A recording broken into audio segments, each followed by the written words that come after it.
Hey everyone, welcome to part 6 of the series where I am answering different questions by people in the WhatsApp group. How you get access again to the WhatsApp group, which I'm going to say in all the videos, please email phil@ocdrecovery.com. That's how you come to a webinar or a coaching call. If you want to just see what the whole system is like, come to a webinar. Kind of gives you access to what to expect, vice versa, whatever you want to do. But again, phil@ocdrecovery.com. We have Daisy today. She's sitting on her Daisy blanket. And again, my brother-in-law got me that all my friends make fun of me for, understandably so. Okay, this individual who asked these questions, one of their bigger problems is, excuse me, one of their bigger problems, that was a cough, not excuse, is how they perform at work and needing to know the correct answer. The I must solve, I must have this figured out. So, acceptance of being dumb and stupid and what that means, what kind of life one can have. Now, this is a difficult question because there's different variations of what people consider stupid. So let's say you have a very high IQ and you're very good at certain things, but then you're really bad at public speaking and someone only sees you in the public speaking sense. They're going to think you're a moron because they might not know that you're a mathematician or an engineer, etc. So being stupid, or it's usually what people think of you. But I know this individual, for this person, it's what they think of themselves, which is what I struggled with in my own way with body dysmorphia. I actually did not mind if other people called me fat or if they didn't think I had any muscle or anything like that. That was just one of my main fears. It was what I thought of myself when I looked in the mirror, what I thought of myself when I was in the gym, not so much what other people thought about me. So let's talk about what other people think first. So again, it's the perception. And if people think you're stupid, if people think you're dumb, if people think you're annoying, yes, it's going to hinder your life quite a bit. But there's a lot of things in people's lives that hinder them, okay? My hyperactiveness hinders me in many different ways. A lot of people might not want to be around me because I'm so overwhelming and so over the top. That's okay. That's their decision. I particularly like hanging out with people who are more like me anyway. So I don't really like hanging out with people who are the opposite of me, you know, for long periods of time because it's just a different wavelength of just frequency in life. And that's just how I am. I've been like this since I was fucking 3. So not everyone's going to like you at all times. That's the basic moral. And you can accept that reality as you're going throughout OCD and anxiety recovery. But if you, let's say you actually are, let's go worst case scenario. You have a lower IQ.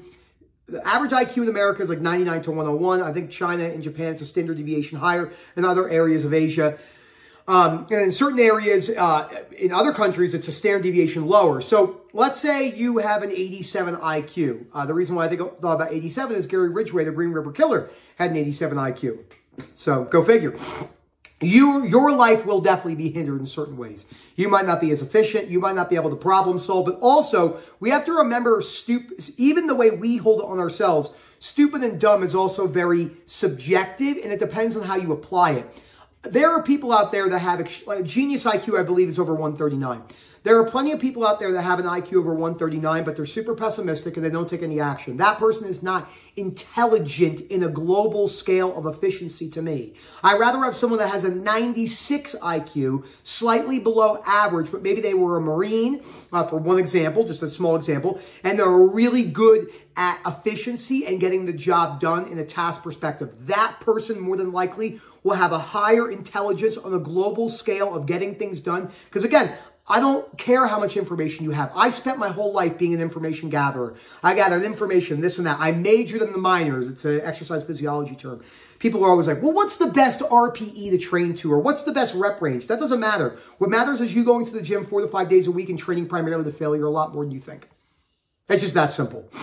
And pushing yourself. That's that simple in theoretical terms. It's a lot more difficult to apply it. So being stupid and feeling dumb, you have to look at the realities. If you are stupid and you are dumb in a global scale, your life will be hindered. People will probably judge you, but it still doesn't have to go to massive anxiety and depression because there's a lot of people out there that are unfortunately not intelligent and they don't have good efficiency and they're not depressed and they're not anxious. So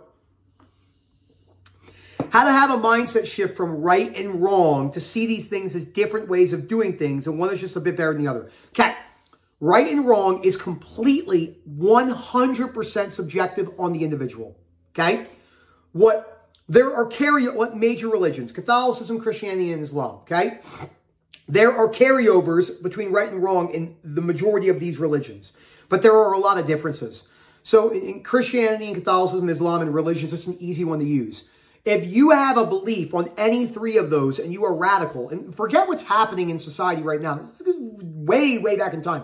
The Crusades, other type of injustices thousands of years ago. It's just been like this forever. Things are never going to change. People are going to kill each other over dumb stuff for the rest of humanity until there's either no more humans left or until we're all AI robots in a perception. And Rob Bray can talk to you more about that because he loves that stuff. So right and wrong is completely a perception. Now, there are things that we consider right and wrong to keep society moving forward. Now, if we didn't label anything ever actions, it probably wouldn't be good. So if we just let people kill each other whenever they want, put no murderers in jail, no molestation in jail, it probably would not be good for society. This is the reason why we have responsibilities and moving forward. But I have what I view as right and wrong. There are a lot of things that I view as wrong that people do all the time. And there's a lot of things that people view about me that are wrong. I'll give you a prime example. Momin and I have had plenty of conversations where Momin understandably has asked me, do you think you work too much? Do you think you do this? I don't see it that way at all. I could probably work more. If I wasn't married, I was talking to Sam about this yesterday. If I was single, I would be at the gym like I am every single day at 5 o'clock in the morning, and I would work from 7 a.m. to 10 o'clock at night, 7 days a week, sprinkling and hiking. To some degree.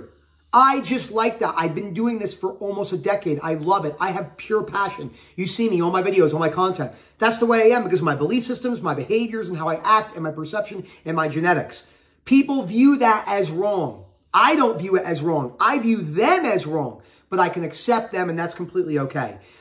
Let's take murder, okay? Most people would probably assume that murder, and understandably so, is a wrong act. Doesn't make the person evil. There's way too many background things. Not one singular act can define an entire human. It's not possible. And again, this comes from, there's reasons why society views it that way. It's very hard to think below the surface. It doesn't mean acceptance, doesn't mean agreement. It means agreement. When you say this to people, when you say I can dislike severely the act of murder and accept the murderer, in their minds, you're like, that means you're negating that and you accept murder. No, that's not what I'm saying. But until you practice this stuff over years and years and years, and from a philosophical perspective, it's easy to think in that way because it's very superficial thinking. And I did this my whole life. By the way, if I didn't have OCD, I would be I can't even fucking imagine how it would be if I didn't have OCD. I'd be so rigid and everything all the time. So I had to accept that this is what I believe is right and wrong right now. That could change in the future. This is what I see as right and wrong.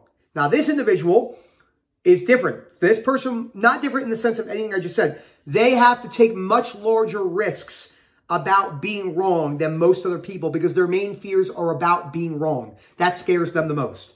So the rigidity of being absolutely right to less, even look at the next question, right? The rigidity of being absolutely right to less and less wrong maybe. Like even that question, you could tell that this person is trying so hard to find the line on what's acceptable and what's not. They're not. You're going to have to take risks, and that's all I'm going to say. Okay? And they asked another part, but it was like, can you make or anyone make a video on accepting being stupid, which is similar to question 1, not as intelligent as other people, what that means, what kind of life you can have. Okay, I am not as intelligent as other people, I would say, in many different factors. I think my intelligence on certain things is much higher than most. What is my intelligence better on than, I would put myself in 1 per 100,000 communication. I do not meet many people who are as good as a communicator as me. Not in a verbal speech tone. I can speak kind of childish at times. But I do this meticulously because I know how to connect. See, people look at me and they think, oh my God, he's just saying fuck and doing this because... No, I know how to gauge who I'm talking to. I've worked with pastors, highly religious leaders. I don't do that. I know how to kind of formulate where I am. I have a buddy of mine here in Colorado Springs I hang out with every once in a while. He's a pastor. I change my lingo. But I'm very good at communication. I'm good at eye contact. I'm good at connecting to their background, how I can speak to them. If they're an ex-dope addict who is homeless, trust me, I know I can say, oh, motherfuck this. I know how to get down on their level. Most people can't do that. I was a tour guide. This is something I was genetically with. My father was like this. I have a much higher discipline than most people. I do not know many people with good discipline in this day and age because so much instant gratification. I'm a human and I make mistakes. There are things I'm not good at, okay? I do not like doing meticulous tasks. In my wife and I's business, if it comes down to like sitting down and doing like healthcare billing and stuff like that, and all these little intricate details, Erica is 1,000 times better than that at me, bar none. Could I improve on that? Sure. Even your shittiest skills you can improve upon, but you're probably not going to be... Most people, if they work on their communication skills, are not going to even come close to how good my communication skills are. They're just not going to. People are also weird about this too. That's braggy. Like, don't brag about that. No, that's okay.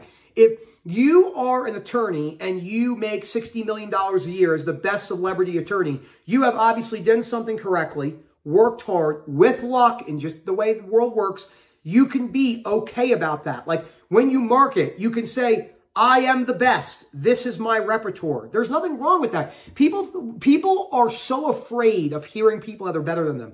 Let's take genetics for an example. I have moderate genetics. Okay? I don't have the best genetics, especially most men around the midline. Like when I gain weight, it goes instantly to here. There's a guy at my gym. I see him every single... I did it again. I was looking over here. There's a guy at my gym. I see him every single day, okay? He's got those crazy African black bodybuilding genetics. I mean, like, literally, he does not look human. No matter what I do, I will never look like that guy, ever in a million years. That's part of acceptance. Women, same thing. There are going to be females out there with better everything. Better glute lines, better way their boobs sit on their chest. Everything.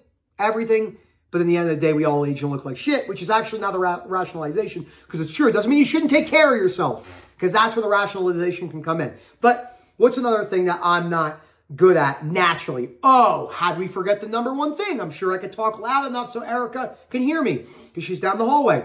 I am not naturally good at patience and calming down. I'm very good at efficiency and task production, but I'm very bad at... I've gotten a lot better, but I have to work constantly forever on this thing, which people can be like, this kid can't sit still. What a moron.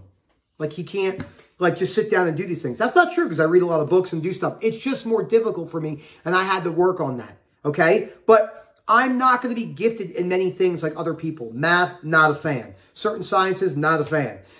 So, but, you know, that's just the way how things are going to be. And people are going to judge you no matter what. No matter what you do, you will always have people judge you. I always use that example of Dwayne Johnson. You know, everyone loves Dwayne Johnson. He went to an aquarium or a zoo like 2 years ago, and all the activists came out. And they're like, how dare you post this? Ah! It's like all hatred. You can't... Every person that you think... Gandhi's gotten hate. The Pope has gotten hate. The top Christian leaders have gotten hate. The top Islamic leaders have gotten hate. The top thoughtful, you know, atheists or agnostics have gotten hate. People get hate. Not everyone's going to like you. So it's super important to look at that. So I hope you guys enjoyed this video. Let me know what you think. This is a very, very important topic. Again, please, if you're in the WhatsApp group, you haven't sent it to me, send it my way, and then we'll go from there. Phil@ostrecovery.com. Hope to hear from you soon. Enjoy the rest of your day.